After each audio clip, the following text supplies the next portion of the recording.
চারজনেরই phone বন্ধ কেন? Phone ধরে না, সবার চার্জ নাই, কিছু না, ওটা এমনি হয়তো বন্ধ করে রাখছে। কেউ সারা শব্দ যখন নাই, তখন মনটা তো কেমন জানি করে উঠলো, কেন রে, তাহলে ফোনও বন্ধ, তাহলে কিছু একটা ঘটছে নাকি?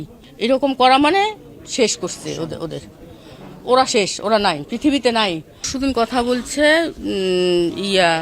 1টা 1:30 বা 2টা এমন হবে, ঘড়িটা দেখি নেই তো, এমন হবে। এমনি কুশল বিনিময় করলো, কেমন আছিস, কি দিয়ে রান্না করছিস। 1:30 2টার দিকে, না রাত। তখন এরা পড়াশোনা করতেছে, আমার ভাগ্নিও পড়াশোনা করে, এই রাতেই কথা হয় বেশি ওদের সঙ্গে। পরে তো আর কথা হয় নাই। এখন আজকে আমি 9:45টার দিকে ফোন দিচ্ছি, ওরা প্রাইভেট পড়তেছিল, আমি এই রুমে ফোন দিচ্ছি, আর এক রুমে, তো ফোন যায় না, ফোন বন্ধ। আমার ভাগ্নিরও ফোন বন্ধ, আমার বড় বোনের ফোন বন্ধ, দুলা ভাইয়ের, আমার ছোট্ট একটা ভাগনা প্রিয়ম ক্লাস 5-এ পড়ে জেলা স্কুলে, ওরও ফোন, বাটন একটা ফোন দেয়, স্কুলে যাওয়া আসা করে, ওরও ফোন বন্ধ। আমার মনটা কেমন করলো, কি রে, ফোন কত, 4টা ফোনে বন্ধ থাকে, সবার চার্জ নাই। আজকে কেন? আমি কালকে আর ফোন দেইনি, পরশুদিন কথা হয়েছে, কালকে দিনের বেলা রাতেও ফোন দেইনি, আজকে সন্ধ্যা 9:45 হঠাৎ, হ্যাঁ কথা বলি একটু, তো ফোন ঢোকে না। তখন তো জামাইবু আসলো, আর অফিস থেকে আসার পর আমি বললাম যে আচ্ছা ফোনটা কেন, দিদি জামাইবুকে ফোন দিচ্ছি, চারজনেরই ফোন বন্ধ কেন? ফোন ধরে না, সবার চার্জ নাই, কিছু না, ওটা এমনি হয়তো বন্ধ করে রাখছে। তারপরে আমি কিছুক্ষণ বসে আছি, চিন্তা করতেছি, আবার দিচ্ছি, তো মনটা খারাপ লাগতেছিল যে না, এমন কোনো দিন হয় না, ফোন এমন বন্ধ থাকে না সবার। তারপরে ফোন আমি আবার আমার হাজব্যান্ডকে বললাম, চলো আমি যাব, আমার দিদির কাছে যাব, দিদির বাসায় গিয়ে শুনি, দেখি হিসে কেন ফোন বন্ধ, চলো যাই। তারপরে আসলাম, আসার পর কলিং বেল চাপি, কারেন্ট নাই, আবার কারেন্ট সবার আছে, এদের বাসায় নেই। তখন অনেক জোরে জোরে প্রিয়ম প্রিয়ম জামাইবু দিদি আগামী করে চিৎকার করতেছি, কেউ সারা শব্দ যখন নাই, তখন মনটা তো কেমন জানি করে উঠলো, কেন রে, তাহলে ফোনও বন্ধ, তাহলে কিছু একটা ঘটছে নাকি? তারপরে যে এই বাসায় দেবুদাকে নক করলাম গেটে, কে বললো, আমি বললাম যে আচ্ছা আপনার পাশের বাসার যে আমার দিদি জামাইবুদের সারা শব্দ নেই, আপনারা কিছু জানেন নাকি, কেন জানি কোনো ফোনও বন্ধ, না তো।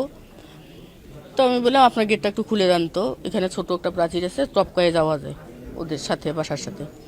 তো খুলে দিল, আমি টপকায়ে গেলাম, অনেক জোরে জোরে ধাক্কা দিচ্ছি, আটকানো, আবার ভিতর থেকে সব আটকানো, অনেক জোরে জোরে ধাক্কা দিচ্ছি, খোলে না। তারপর শেষে একবার খুব জোরে ধাক্কা দিচ্ছি, তা সরে গেল। সরে যাওয়ার পর টর্চ ফোকাস করে দেখি যে একদম দয়ার যা যা ছিল সব জিনিসপত্র ছড়ানো ছিটানো, কাপড় চোপড় সব কিছু। তখন আমি তো হাউমাউ করে চিৎকার করে কান্দে উঠলাম যে এরকম করা মানে শেষ করছে ওদের, ওরা শেষ, ওরা নাই, পৃথিবীতে নাই। এখন আমি তো সেই চিৎকার করে কান্নাকাটি করতেছি। তারপর আবার পাশেই আমার দুলা ভাইয়ের বেলকনি, ওই ছাদ দিয়ে আবার বেলকনিটাতে মানে দেখি যে ওই বেলকনির দরজাটা শুধু ভাঁজ দিয়ে করে রাখছে। তা আমি বললাম যে আচ্ছা এই দরজাটা খোলা যাবে একটা লাঠি হলে, তো ছাদে দেখলাম একটা বাঁশ, ওই বাঁশটা দিয়ে দরজাটা খুললাম। খুলে দেখি আমার দুলা ভাই আর দুলা ভাইয়ের ছেলেটা প্রিয়ম, ওরা একসাথে শোয়, ওর বাবার সঙ্গে ও শোয়। তো দেখি মশারিও খাটাইছে শোয়ার জন্যে, স্ট্যান্ড ফ্যান করে দিছে, কিন্তু টর্চ ফোকাস করে দেখি আমার দুলা ভাইও নেই, প্রিয়মও নেই। পরে তো সন্দেহ হয়ে গেল যে কি, অনেক চিৎকার চেঁচামেচি কান্নাকাটি। এই পরে আমার হাজব্যান্ড আবার থানায় গেছে, এই সব জানাজানি হয়ে প্রতিবেশী সব আসলো, এসে এই ঘটনা। আমি প্রথম ফোনটা পেয়েছি ওসি কোতোয়ালির কাছ থেকে।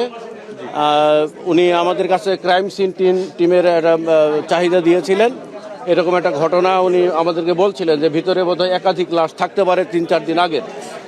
আমি সঙ্গে সঙ্গে আমার একজন ইন্সপেক্টর এবং ক্রাইম সিন টিমকে এখানে পাঠিয়েছি, আমি নিজেও এখানে এসেছি। আমি এখানে দেখলাম ছাদের উপরে একজন পুরুষ মানুষের ডেড বডি পেয়েছি, মানে ডিকম্পোজ হয়ে গেছে, 3-4 দিন আগের লাশ হবে সম্ভবত। এটা পরীক্ষা নিরীক্ষা করে বলা যাবে কতদিন আগের, তবে আপাত দৃষ্টিতে মনে হচ্ছে ডিকম্পোজিশন দেখে মনে হয় 3-4 দিন আগের।